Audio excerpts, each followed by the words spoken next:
Hello learners, my name is Ankur and today we are going to start a topic that is gender as a social construct. So without wasting time, let us begin this topic. Right now I'm going to share my screen in front of you. Gender as a social construct by Ankur sir. So सबसे पहले we are going to see what is gender and what is the translation of this basically. Right now I am going to zoom it out from the beginning slide. Gender as a social construct. तो सबसे पहले हमें ये जानना होगा कि gender as a social construct को हिंदी में क्या कहते हैं। Gender as a social construct को हिंदी में रूपांतरण या ट्रांसलेशन है सोशल कंस्ट्रक्ट मतलब सामाजिक संरचना, और जेंडर को हिंदी में कहते हैं तो मतलब कैसे जेंडर का इफेक्ट होता है सोशल सामाजिक संरचना। तो ये तो हुआ इसका रूपांतरण translation. So beginning the class right now. Gender as a social construct, girls and women face severe social advantages merely because they are female. मतलब ये बताया गया है कि जो जेंडर का सामाजिक संरचना में सबसे ज्यादा प्रभाव रहता है गर्ल्स का, लड़कियों का। क्यों क्यों रहता है? देखिए, इसलिए रहता है क्योंकि आपको पता है कि we live in a developing country that is known as India. हम भारत देश में रहते हैं, ये एक डेवलपिंग कंट्री। और इस देश में सबसे ज्यादा रोल रहता है एक तरीके से फीमेल का भी और मेल का। लेकिन फीमेल्स को जनरली कंसिडर किया जाता है that they are backward as compare to man. Reason क्या है? उसका रीजन ये है क्योंकि कुछ सोशियल ड्यूटीज में वो एक तरीके से मेल डोमिनेट माना जाता है, जैसे पुरुष प्रधान कहते हैं, जैसे रूरल एरियाज में that males are dominate. So moving ahead after this see what do we have, males are dominate. Now after this see what do we have, gender as a social construct, girls and women face severe social advantages merely because they are female। मतलब समाज में लड़कियों का एक तरीके से क्या role रहता है, क्योंकि वो उनको सामाजिक तौर पे उनको पिछड़ा कंसिडर करता है। क्यों? It is a stereotype basically. This is a matter of great concern for all right thinking people, society, nation and the world at large. लेकिन ये एक चिंता का विषय है, चाहे हम इसको एक तरीके से समाज के लेवल पे देखें या राष्ट्र के लेवल पे देखें या एक तरीके से पूरे संसार के लेवल पे देखें, तो ये एक चिंता का विषय। The disadvantages women faces unique in several ways. और ये जो डिसएडवांटेजेस है एक तरीके से, ये जो डिसएडवांटेज है ये एक तरीके से कई तरीकों से देखा जाता है। Hence we need to discuss this separately. तो हमें इसको अलग से, इसको हम इसके बारे में एक तरीके से विस्तार में देखेंगे। Addressing this problem is important to make our family, society and the nation increasingly better. और इस समस्या को एक तरीके से परिवार के तौर पे, समाज के तौर पे और राष्ट्र के तौर पे हमें एक अच्छे मानव होने के कारण इस पे हमें गौर करना चाहिए। Doing so has a critical bearing on the social, ethical and economic development. और इसके कारण सामाजिक दृष्टि पे, एथिकल दृष्टि पे, रेस की दृष्टि पे और इकोनॉमिक दृष्टि पे, यानी आर्थिक तरीके से जो देश का निर्माण होता है वो अच्छा होगा। और ये एक तरीके से देश के निर्माण में ये इम्पैक्ट करते हैं। Gender and sex. Gender, the word gender comes from the Latin word genus. Gender जो लैटिन वर्ड जीनस से लिया गया है, I am going to write here, see, gender. Gender has been derived from the word genus. उसके बाद which makes kind और race. Gender is a psychological and cultural term. ये एक मनोवैज्ञानिक और एक सांस्कृतिक टर्म है, रेफरेंटिंग वन सब्जेक्ट, जिसमें एक तरीके से जो सब्जेक्टिव यानी डायरेक्ट इन्फ्लुएंस किस पे होता है, मेल डोमिनेटिंग पे, एंड ना कि फीमेल डोमिनेटिंग, मेलनेस एंड फीमेलनेस। मतलब इसमें दोनों कंसिडर किए जाते हैं, जेंडर मतलब दोनों, मेल और फीमेल। फिर आगे बढ़ते हैं। जेंडर में also refer to society's evaluation of behaviour as a masculine और फेमिनाइन। जेंडर उस चीज को भी इन्फ्लुएंस करता है समाज में, जैसे कि कौन मैस्कुलिन है और कौन फेमिनाइन, कौन पुरुष है कौन स्त्री है। The social and cultural definition of man and women are called gender. और जो सामाजिक और सांस्कृतिक डेफिनेशन होती है पुरुष की और स्त्री की, उसको कंबाइंड करके हम कहते हैं जेंडर, जिसको हिंदी में कहते हैं लिंग। For example, it's society that make rules that a girl will stay in the house. जैसे कि समाज में एक तरीके से ये चीजें होती हैं कि लड़की घर का काम करेगी while a boy can go out, और that girl be less food to eat and less time to play than a boy. और ये माना जाता है कि लड़का बाहर जाके काम करेगा और ज्यादा जैसे लड़कियों को कम खाना खाने को देते हैं और कम खेलने का समय दिया जाता है as compare to boy. A boy should be sent to a better school, लड़के को अच्छे स्कूल में भेजा जाता है, so that when he grows up he can look after the family, जिसके बाद वो अगर बड़ा होता तो परिवार को देख सकता है, बिजनेस और गेट अ गुड जॉब, और उसको अच्छी नौकरी मिली। While not much attention is paid to girl education, लेकिन लड़की की शिक्षा पे एक तरीके से इतना अच्छा अटेंशन नहीं दिया जाता, ध्यान केंद्रित नहीं किया जाता। The personality of male and female that emerge out of this social condition is what we called gender, और इसका जो एंटायर कंक्लूजन होता है वो जेंडर पे इन्फ्लुएंस करता है। According to our UNESCO, UNESCO एक तरीके से मैंने बताया भी था शायद आपको कि यूनेस्को एक वर्ल्ड ऑर्गेनाइजेशन है और ये अवेयरनेस और वेलफेयर के लिए काम करती है। Gender refers to the roles and responsibility of man and women that are created in our families. इस पे मैन और वुमेन का एक तरीके से रोल रहता है जो हमारी फैमिली में रहते हैं, our society and our culture. The concept of gender also include the expectation held about the characteristics, aptitude and likely behaviour of women and man, femininity and masculinity. ये क्लियर है आप लोगों को? तो चलिए आगे बढ़ते हैं। इसमें बाकी यही बताया गया है कि जेंडर एक तरीके से वेरिएशन होता है बायोलॉजिकल और फिजिकल कैरेक्टरिस्टिक्स। अभी बायोलॉजिकल मतलब फिजियोलॉजिकल, दो वर्ड होते हैं जैसे मैंने पहले बताया था, फिजियोलॉजिकल जो रिलेटेड टू आवर फिजिक, और एक होता है psychological related to our psychology. Physiological में क्या होता है, फिजिक्स से रिलेटेड, मतलब उनके शारीरिक दृष्टि से, और साइकोलॉजिकल होता है उनकी मानसिक दृष्टि से। तो ये दोनों को एक तरीके से प्रभावित करते हैं, बायोलॉजिकल और फिजिकल कैरेक्टरिस्टिक मैन और वुमेन में। चलिए आगे बढ़ते हैं। Sex, the word sex come from the Latin word sex. Sex लिया जिसको एक तरीके से कहते हैं वो डिटरमाइन करता whether it is a male और female, which is determined by personal reproductive organ, जिसके जो किसी भी व्यक्ति के ज्ञानेंद्रिय जननेंद्रियों के ऑर्गन्स होते हैं। It is a biological term, ये एक बायोलॉजिकल टर्म है। People are termed either male और female depending on their sex organ, लोगों को मेल या फीमेल में एक तरीके से डिपेंडेंट मतलब निर्भर किया जाता है based on their sex organ, reproductive organs and jeans.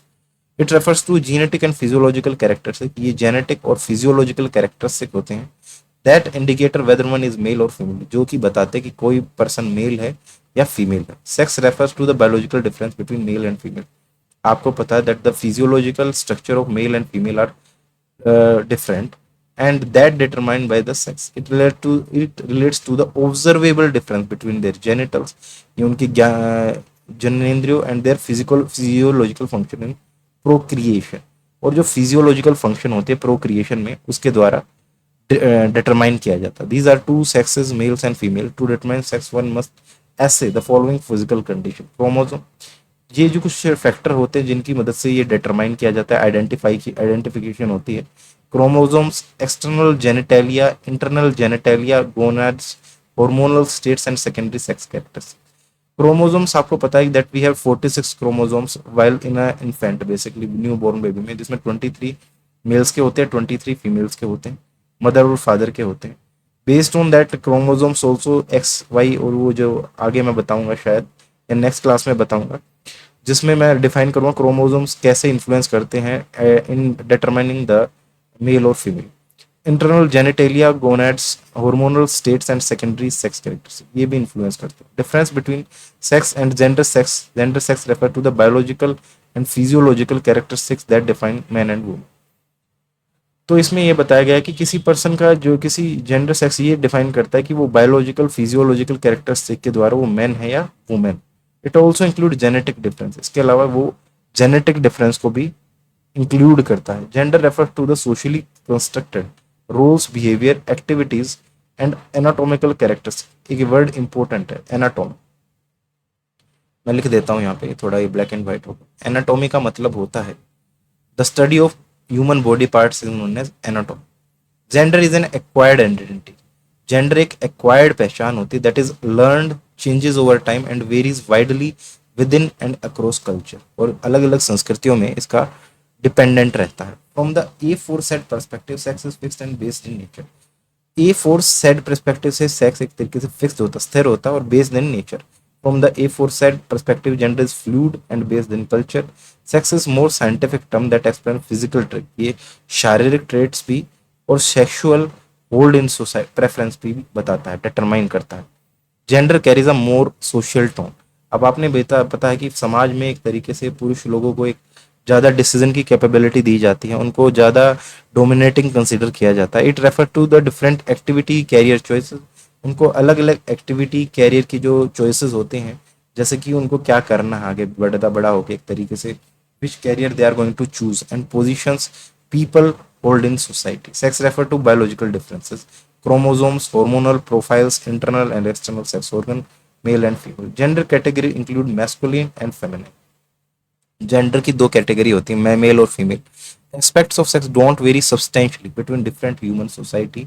Aspects of gender vary with society with varying culture, और जेंडर की एक तरीके से चेंजेस होती हैं सोसाइटी में अलग अलग संस्कृति के द्वारा। Sex is embedded identity and it's one of the biological identity and biologically assign. आपको पता है कि कोई पर्सन मेल होगा या फीमेल होगा, वो उसके फिजियोलॉजिकल स्ट्रक्चर से डिफाइन किया जा सकता है। Now moving on forward after this, see what do we have. Gender as a social construct, यानी लिंग एक सामाजिक संरचना पे कैसे प्रभावित करता है उसके बारे में देखेंगे। It was Ann Oakley who introduce the term gender to sociology, जिन्होंने समाजवाद में जेंडर टर्म्स को दिया था। According to Oakley, sex refer to the biological division into male and female. इन्होंने दो टाइप्स में डिवाइड किया था, मेल और फीमेल। किसको? जेंडर को। Gender refer to socially unequal division into femininity and masculinity. In other word, gender is a social construct specifying the socially and culturally prescribed role for men and women। आपको पता है कि समाज में अलग दोनों लिंग के प्रति अलग अलग दायित्व दिए जाते हैं, सामाजिक दृष्टि से, सांस्कृतिक दृष्टि से उनको क्या रोल प्ले करना है, मैन के लिए या वुमेन के लिए। Social construction is a continuous process. सामाजिक कंस्ट्रक्शन एक तरीके से सतत प्रक्रिया है, कॉन्टिन्यूस मतलब सतत प्रक्रिया है, in which the both individual and wider society plays a part, जिसमें इंडिविजुअल और जो समाज में सोसाइटी है वो अपना एक विशेष रोल प्ले करते हैं। The individual understanding of the social actor, और जो इंडिविजुअल की अंडरस्टैंडिंग होती है कि समाज में एक एक्टर का रोल प्ले करते हैं, विद हुम शी और he interacts influence each and every construction and it has obviously a subjective bias, और एक सब्जेक्टिव बायस होता है इस पे। Social construction is also shared by the interest of particular groups and classes. Social construct इसके अलावा किस बात पे इफेक्ट करता है? पर्टिकुलर ग्रुप्स और क्लासेस पे। In this sense too it is biased, और इसके कारण ये बायस्ड भी है। बायस्ड मतलब किसी एक प्रति एक रोल के प्रति वो झुका होता है, बायस्डनेस होता है। जैसे जेंडर बायसनेस होता है। जेंडर बायसनेस मतलब किसी एक प्रति एक लिंग के एक सेक्स के प्रति बायसनेस होना, मतलब उस पर ज्यादा फोकस देना, दूसरे को कंसिडर ना करना। एक तरीके से पार्शियलिटी भी हो सकती है, मतलब पक्षपात करना, पार्शियलिटी। स्पेलिंग थोड़ी रॉन्ग है यहाँ पे, देख लीजिए। अब ठीक है। The cultural values, norm, custom, language, ideologies, and institutional framework of society are used to justify particular social construction with a view to project the subjective base of groups and classes as a rational and to make it broad-based and legitimate। ये हो गया। अब ये entire ये सारा आप पढ़ लेना, ये बस उसी के बारे में बताया कि सोसाइटिकल नॉर्म्स, वैल्यू, कस्टम्स, जो हमारे समाज संस्कृति और जो मोरल ऑब्लिगेशंस होते हैं, बिलीव्स, विचारधारा क्या होती है, वो इसको कैसे इन्फ्लुएंस करते हैं। This you can read yourself, and if you have any doubt you can just comment me on the comment box. Gender role, लिंग का क्या रोल रहता है, एक तरीके से क्या रिस्पॉन्सिबिलिटी रहती है, जिम्मेदारियां रहती हैं। और gender role is a set of societal norms. Gender role एक तरीके से सामाजिक नॉर्म्स होते हैं, डिक्टेटिंग द टाइप्स ऑफ, ये बिहेवियर को डिक्टेट करते हैं, which are generally consider acceptable, जिनको जनरली माना जाता है कि जो स्वीकारनीय है, अप्रोप्रिएट और डिजायरेबल, और एक तरीके से इच्छुक है for people based on their actual और परसीव सेक्स और सेक्सुअलिटी। आपको पता है कि मेल्स को पहले कंसीडर किया, हालांकि it is a stereotype. Stereotype means रूढ़िबद्ध धारणा थी ये कि मेल्स को ही एक तरीके से पायलट की जॉब, ड्राइवर की जॉब के लिए सिलेक्ट किया जाता था। वो मानते थे कि it is not for the women, but it is a stereotype, ये रूढ़िबद्ध धारणा थी, जिसको बाद में आज आप देख सकते हैं at the present time many women are also pilot and driver. So this is was a stereotype. It is broken right now. As we have already discussed the difference between gender and sex, gender roles too are constructed and not a natural phenomenon. Gender roles are the roles that men and women are expected to occupy based on their sex. Gender role एक तरीके से मनुष्य एक व्यक्ति के द्वारा occupy किए जाते हैं हमारी सोसाइटी में। Gender roles are passed on through generation, और ये जनरेशन के द्वारा पास किए जाते हैं। जैसे अगर किसी का फादर एक तरीके से मिलिट्री में है, तो वो अपने बच्चे को भी प्रेफर करता है कि वो भी मिलिट्री में, तो ये जनरेशन में पास किए जाते हैं। From the age of 3 children are able to start becoming aware of the differences between girls and boys based on the action of their parents and the nature of their environment. फिर है gender stereotype. Gender stereotype क्या होता है? जो stereotype मतलब रूढ़िबद्ध धारणा, stereotype मतलब रूढ़िबद्ध धारणा, gender stereotype. Gender roles are created based on stereotypes about gender. Gender roles बनाए जाते हैं स्टीरियोटाइप्स के बेसिस पे जेंडर में। Gender stereotypes are oversimplified, ये ओवर सिंप्लीफाइड होते हैं understanding of males and female, और ये समझ पे डिपेंडेंट होते हैं मेल्स की और फीमेल पे, and the differences between them, और उनके दोनों में जो क्या अंतर होते हैं। Individual sometime base their perception about appropriate gender roles about gender stereotypes। मतलब जो इंडिविजुअल होते हैं वो अपने परसेप्शन को डालते हैं जेंडर के स्टीरियोटाइप पे। मतलब स्टीरियोटाइप का तो मैंने बता ही दिया, मतलब आप लोगों की लोगों का एक बिलीफ होता है कि वो कुछ काम मेल्स कर सकते हैं, कुछ फीमेल्स कर सकती हैं, वो उनके काम में एक तरीके से नहीं कर सकती। तो ये स्टीरियोटाइप है, एक पुरानी धारणा होती है, बिलीफ होती है लोगों में। Gender stereotype tend to include exaggerated and erroneous assertion about the nature of male and female. For example, a common gender stereotype about male is that they are not emotional। अब लोगों का ये मानना है कि जो पुरुष होते हैं वो इमोशनल नहीं हो सकते, वो कभी रो नहीं सकते, but it is a stereotype. Females on the other hand are commonly stereotype as being irrational और ओवर इमोशनल। लेकिन स्त्रियों के बारे में बताया गया है कि वो इरेशनल होती है। इरेशनल मतलब उनमें तर्क कम होता है और वो काफी इमोशनल होती है। आगे बढ़ते हैं। जेंडर आइडेंटिटी, जेंडर की पहचान। Gender identity is the personal sense of one's own gender. ये पर्सनल सेंस होती है किसी अपने जेंडर की। जेंडर आइडेंटिटी मतलब लिंग की पहचान, पर्सनल सेंस अपने जेंडर के प्रति। Gender identity can correlate with assigned sex at birth और can differ from it. All society have a set of gender category that can serve as on the basis of formation of personal social identity in relation to other member of society। Gender identity is a person private sense, ये एक person private sense होती है and subjective experience of their own gender. This is generally described as one's private sense of being a man. तरीके से define की जाती है कि कौन पुरुष है कौन स्त्री है, consisting primary of the acceptance of membership into the category of people as male और फीमेल। उसके बाद है gender identity in nearly all instances self identified. ये स्वयं पहचानी जाती है as a result of combination of inherent और एक्सट्रिंसिक और एनवायरमेंटल फैक्टर। देखिए एक्सट्रिंसिक का मतलब क्या होता है? EXTRINCIC, ये बाह्य, बाह्य एक तरीके से कह सकते हैं। मोटिवेशन जैसे मैंने पढ़ाया था, इंट्रिंसिक मोटिवेशन होता है, एक्सट्रिंसिक मोटिवेशन होता है। एक आंतरिक अभिप्रेरणा, एक बाह्य अभिप्रेरणा। आंतरिक अभिप्रेरणा का मतलब जो इनर से आती है, एक्सट्रिंसिक मतलब जो बाहर के फैक्टर से आती है। Gender role on the other hand is manifested within the society by observable factors such as behavior and appearance. For example, if a person considers himself a male and is most comfortable referring to his personal gender in masculine terms, then his gender identity is male। ये स्वाभाविक है कि कोई अपने आप को अगर person gender masculine factor जिसके अंदर है तो वो मेल ही होगा। However the gender role is male only if he demonstrate typical male character in behaviour, dress और मैनरिज्म। और मेल हमेशा मेल की तरह ही अपना ड्रेसिंग स्टाइल रखता है। जेंडर बायस और डिस्क्रिमिनेशन, डिस्क्रिमिनेशन का मतलब होता है भेदभाव। Gender bias means giving a different treatment to a person based on his actual and perceived gender identity. Gender biasness मतलब किस लिंग के प्रति एक तरीके से ज्यादा झुकाव कर देते हैं। कई बात अब आपको पता है सोसाइटी में ये माना जाता है कि कुछ काम जो मैंने बताया कि these are only for the masculine and not for feminine. It is a tendency to prefer one gender over other. और ये भी माना जाता है कि एक जेंडर दूसरे जेंडर से ज्यादा प्रेफर किया जाता है। For example giving more payment to male employ, ज्यादा पेमेंट सैलरी किसको दी जाती है? मेल एम्प्लॉय को, then female employ for the same work, उसी सेम काम के लिए। क्यों? ये क्यों है? ये जेंडर बायस है। जेंडर डिस्क्रिमिनेशन, जेंडर का डिस्क्रिमिनेशन, भेदभाव करना। The position of United nation on discrimination includes a statement that discriminatory behavior take many forms, both all involve some form of exclusion और rejection। जैसे कि एक तरीके से उनमें एक्सक्लूजन किया जाता है, एक्सक्लूजन मतलब उनको हटाया जाता है और उनको रिजेक्ट किया जाता है। Thus discrimination refers to the treatment or consideration against a person or group merely because the person group belongs to a particular class or category, क्योंकि वो किसी पर्टिकुलर क्लास से बिलोंग करता है या उस पर्टिकुलर कैटेगरी से बिलोंग करता है। Discrimination disregard individual need, merit and potential. ये क्लियर होगा आपको। Gender discrimination is the discrimination on the basis of sex, it is the unequal treatment. ये असमान एक तरीके से ट्रीटमेंट होता है जिसमें किसी पर्सन को उसके सेक्स के बेसिस पे ट्रीट किया जाता है।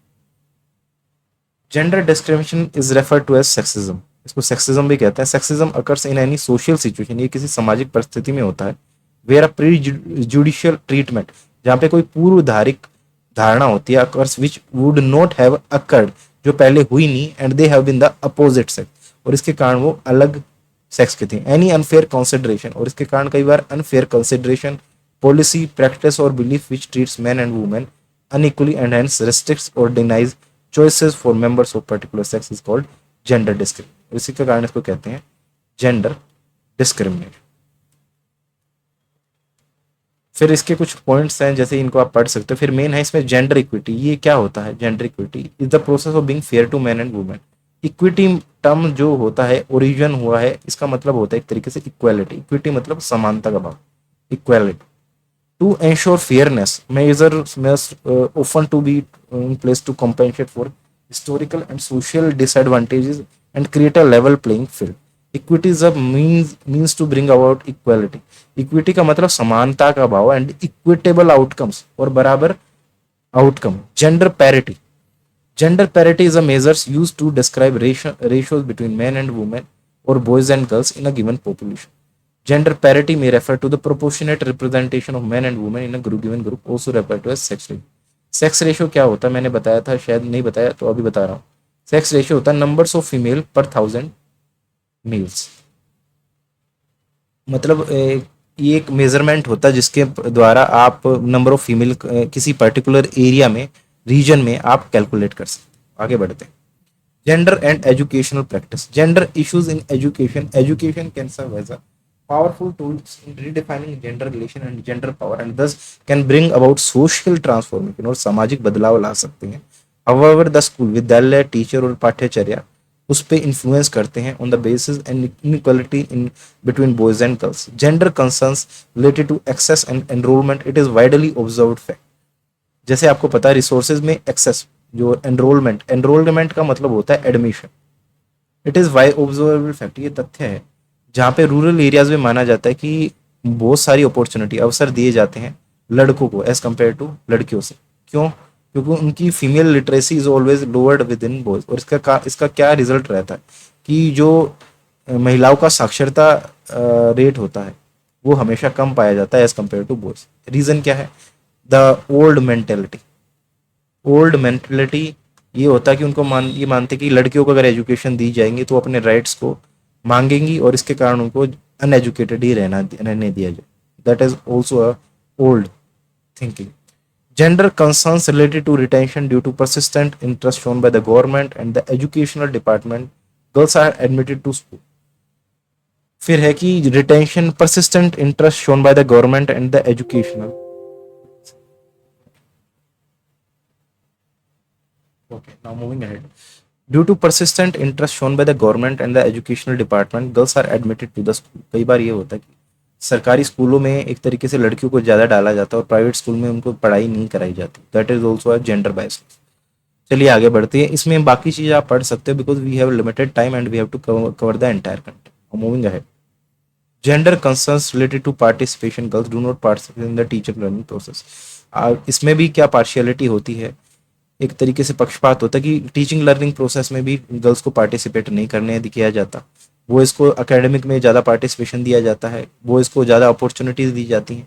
Teacher place lower academic expectation from girls, और टीचर लड़कियों को एक तरीके से कम आंकते हैं लड़कों की बजाय, लड़कों की कंपैरिजन में, तुलना में।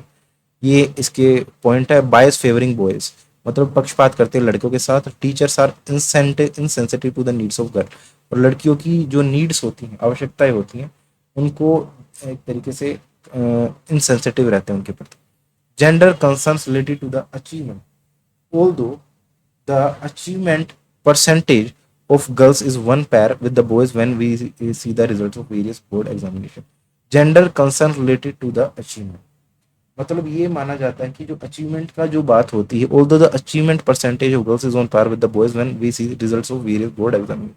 जब बोर्ड एग्जामिनेशन में देखा जाता है तो लड़कों का सक्सेस रेट या परसेंटेज ज़्यादा आती है। रीज़न यही होता है उनकी एजुकेशन स्टार्टिंग से अच्छी होती है, लड़कियों को पीछे एक तरीके से बैकवर्ड कंसिडर किया जाता है। अगर स्टार्टिंग से इक्वल अपॉर्चुनिटी दी जाए तो उनको ये जो गैप है उसको रिड्यूस किया जा सकता है. After that this entire you could read, ये कुछ डाटा ये पढ़ सकते हैं आप. आगे बढ़ते हैं. It is very often seen that he is use as universal pronoun. He को यूनिवर्सल प्रोनाउन के तौर पे देखते हैं. Bias and inequality are devastating to the children development. Biasness मतलब एक तरीके से जो जो एक तरीके से बायसनेस का मतलब होता है कि एक उनके साथ पार्शियलिटी करना, झुकाव करना और असमानता का भाव are devastating to the children development. इसके कारण बच्चों की जो डेवलपमेंट है उस पर प्रभाव आता है एंड लर्निंग और अधिगम पे. They promote hostility, alienation, poor school performance, failure and despair. There are several terms used which are masculine in nature. बहुत सी टर्म है जो मैस्कुलिन इन नेचर में. Some of the common term use are mankind, policeman, fireman, chairman, waiter, businessman, steward, first batsman, brotherhood, manning, man power. बहुत ध्यान से समझना. इसमें ये बताया गया कि कुछ वर्ड ऐसे होते हैं जो अंडरलाइन नहीं है. मैनकाइंड, पुलिसमैन, फायरमैन, इन वर्ड्स में भी एक तरीके से मेल डोमिनेट होने के कारण, मेल डोमिनेट प्रोफेशन होने के कारण इन पोस्ट का, इन पदों का नाम भी मैस्कुलिन ही हो गया. इंस्टेड ऑफ फेमिनाइन पोस्ट इन पे कुछ भी नहीं डाल. सिक्योरिटी वुमेन कभी नहीं कहते, सिक्योरिटी मैन कहते हैं. मेल मैन पोस्टमैन कहते हैं, मैन काइंड कहते हैं, लेकिन कभी वुमेन काइंड नहीं कहते. पुलिस मैन कहते हैं, कभी पुलिस वुमेन नहीं कहते. तो this is also false belief. Basically girls are believe to be delicate and aesthetic. लड़कियों को एक तरीके से ब्यूटिफिकेशन सेंस में कंसिडर किया जाता है, while the boys are considered to be strong and powerful. और लड़कों को ये माना जाता है कि वो काफी स्ट्रॉन्ग होते हैं, मजबूत होते हैं और ताकतवर होते हैं. Hence activities like singing and dancing are plan for girls. तो सिंगिंग, गायिका की और जो डांसिंग की जो एक्टिविटीज है वो गर्ल्स के लिए प्लान की जाती है. While physically stimulating activities like sports and games are plan for boys. लेकिन जो स्पोर्ट्स और गेम्स की एक्टिविटीज लड़कों के लिए डिसाइड की जाती है. Certain form of dance are considered to be feminine. कुछ स्पेसिफिक डांसेस होते हैं, नृत्य होते हैं, वो फेमिनाइन कंसिडर किए जाते हैं. Well certain form of sports are considered to be masculine. और कुछ गेम्स सिर्फ मेल्स के लिए कंसिडर किए जाते हैं. Although not much difference is made in choice of subjects among boys and girls, yet in their execution there is difference. ये समझ में आया होगा. उसके बाद ये बाकी आप पढ़ लेना. क्लासरूम प्रोसेस और जेंडर टीचर्स में क्या बताया हम लोगों ने, ये आप पढ़ सकते हैं. इसमें एक तरीके से यही बताया गया कि बच्चे, टीचर ज़्यादा अटेंशन बॉयज़ पे देते हैं क्योंकि वो क्लासरूम में अच्छा पार्टिसिपेट करें. और एक तरीके से गर्ल्स को शाई कंसिडर किया जाता है, जो कि एक that is a false belief basically. International research शोधकर्ताओं ने ये पाया कि boys have disproportionate share of contribution in the whole class. मतलब उनमें शेयर, योगदान उनका डिसप्रपोर्शनेट लेवल पे रहता है एक तरीके से. चलिए आगे बढ़ते हैं. Entire this entire you could read yourself and we are moving forward this entire. Now आगे बढ़ते हैं. Developing gender equality through education. शिक्षा के द्वारा जेंडर इक्वलिटी को एक तरीके से समान किया जा सकता है. Instruction materials and textual material are pivotal source. कक्षाओं में जो पढ़ने का मटेरियल होता है, पाठ्यचर्या होती है, उसके माध्यम से बच्चों में नॉलेज दी जाए कि सब समान है, सब इक्वल है, इक्वलिटी है, जिसके माध्यम से बॉयज़ और गर्ल्स को एक तरीके से इक्वल ट्रीट किया जाए. और उसके अलावा टेक्स्ट बुक में एक तरीके से एटीट्यूडिनल चेंजेस लाए जाए, उनके एप्टीट्यूड को चेंज किया जाए, एटीट्यूड को चेंज किया जाए. ये सब आप पढ़ लेना. And that is very easy, you could read. And it is जो मिसकंसेप्शन और मिथ्स होते हैं, मिथ्स मतलब एक तरीके से जो अंधविश्वास और मिसकंसेप्शन होते हैं, जो पुरानी थिंकिंग, और मिसकंसेप्शन मतलब जो गलत थिंकिंग होती है, उसको एक तरीके से आप लोगों को समझना चाहिए और अवेयरनेस लाना चाहिए समाज में, जिससे ये कम हो किया जा सके. The teacher must also ensure equal participation of boys and girls in activities like drawing, painting, music and dance. The teacher must also entrust the responsibility of organizing classroom activity, including equality both the sexes. Classroom organization. Class में एक तरीके से संगठन होने चाहिए, management होने चाहिए. Gender friendly classroom environment and it's overall management can build harmonious relation between boys and girls. एक तरीके से जेंडर फ्रेंडली क्लासरूम होनी चाहिए जिसमें बराबर का योगदान रहना चाहिए बॉयज और गर्ल्स का at different states of education. This can be done by adopting some of the following suggested measure. As a facilitator. Facilitator का टीचर क्या होता है? What is teacher? Teacher is a facilitator according to NCF. मतलब teacher का एक काम क्या होता है? एक फैसिलिटेटर का काम होता है, लेकिन उसको ये इंश्योर करना चाहिए कि फिजिकल और social environment healthy relationship boys और गर्ल्स को रखें, मतलब पक्षपात ना करें, उन दोनों के बीच में समान अवसर दी.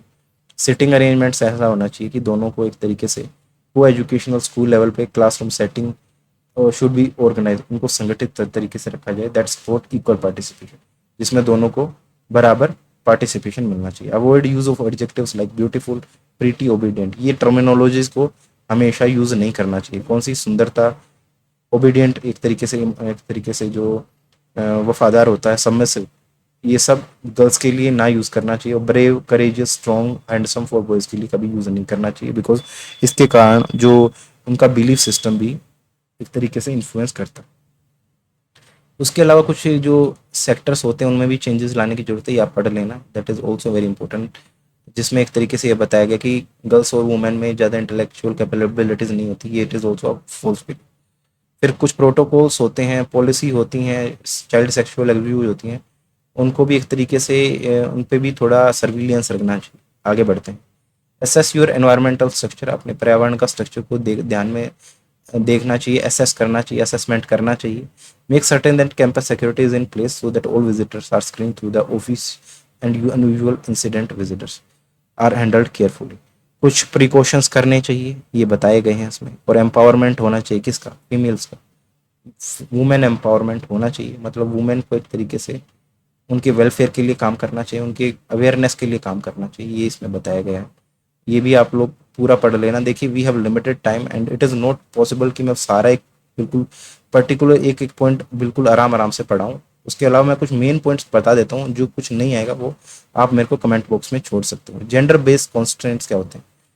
कॉन्स्टेंट होते हैं मतलब कुछ लिमिटेशन, कॉन्स्टेंट्स का मतलब होता है limitation, gender based constant. Education में माना जाता है कि बच्चों को, लड़कियों को सिर्फ 12th क्लास तक पढ़ने के लिए बोला जाए या 10th क्लास तक, और लड़कों को कम से कम ग्रेजुएशन कराया जाए। इट इज़ ऑल्सो फॉल्स, ये ऐसा नहीं होना चाहिए। तो this was the entire slide. So basically this was the entire class we have discussed.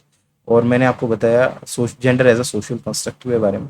अगर आपको मेरा चैनल अच्छा लगे तो मेरे चैनल को लाइक शेयर सब्सक्राइब जरूर कीजिए। मैं ऐसे ही अच्छे अच्छे वीडियोस डालता रहता हूँ, नॉलेजेबल इंफॉर्मेटिव वीडियोस डालता रहता हूँ यूट्यूब पे, and I will also feel motivated. So we will meet in the next video and keep learning. Thank you, have a good.